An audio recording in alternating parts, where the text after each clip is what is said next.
de l'Europe à la une. Tous les jours, nous regardons ce qui fait la une chez nos voisins européens. Bonjour Daniel Cohn-Bendit. Bonjour Maxime. Dany, vous teniez absolument aujourd'hui à nous présenter quelqu'un. Il va falloir nous dire pourquoi. Ce quelqu'un s'appelle Ilham Aliyev, président de l'Azerbaïdjan.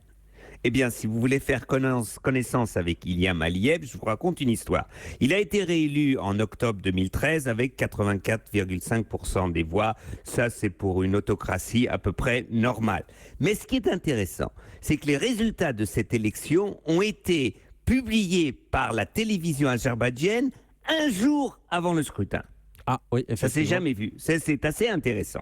Donc, et une autre histoire, si vous voulez, c'est par exemple un député luxembourgeois a été en Haut-Karabakh pour voir, il y avait un référendum qui était douteux, d'accord. Eh bien, ce député, parce qu'il a été surveillé un référendum où M. Ilyashev n'était pas content, M. Engel, eh bien, en arrivant à Bruxelles, il a appris que par Interpol, il était recherché par la police d'Azerbaïdjan. Donc voilà un peu, je vous décris cet autocrate qui est le chef de l'Azerbaïdjan et du gaz et du pétrole de la mer Caspienne. Ilham Aliyev, Dany, on en parle beaucoup aujourd'hui dans plusieurs pays, notamment en Allemagne, parce qu'il est accusé d'avoir soudoyé des députés un peu partout en Europe. Exactement. Par exemple, le président du Conseil de l'Europe a dû démissionner parce qu'il bloquait une enquête sur un député italien du Conseil de l'Europe qui avait reçu des fonds d'Azerbaïdjan.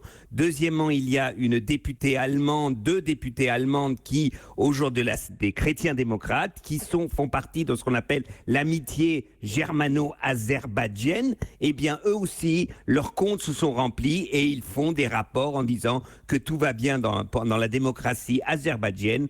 Et donc, aujourd'hui, vous avez toute une trame de liens où le système politique d'Azerbaïdjan, en fait, soudoie des députés pour qu'il y ait de bons rapports sur l'Azerbaïdjan dans différents pays. Et alors, autre fait important, le nom d'Ilham Aliyev et celui de l'Azerbaïdjan se retrouvent dans l'affaire Daphne Galizia. C'est le nom de cette journaliste qui a été assassinée à Malte. Oui, alors là, c'est moins drôle. Là, ça devient vraiment moins drôle parce qu'en fait, cette journaliste maltaise enquêtait sur le président maltais et elle avait trouvé que la femme de ce président maltais avait un compte qui était en fait un compte où l'argent arrivait de la fille du président d'Azerbaïdjan. Vous voyez donc qu'une des pistes aujourd'hui pour savoir qui a pu assassiner cette journaliste de maltaise, eh bien, cette piste, elle nous mène directement en Azerbaïdjan. Donc vous voyez que cet homme est beaucoup plus dangereux qu'on ne le croit et que les pouvoirs publics, parce qu'ils aiment, dans tous les pays européens, parce qu'ils ont besoin de pétrole et de gaz, eh bien, ferment les yeux sur la réalité en Azerbaïdjan. L'Europe à la une. Merci Dany, à demain. À demain Maxime, ciao ciao. Europe 1.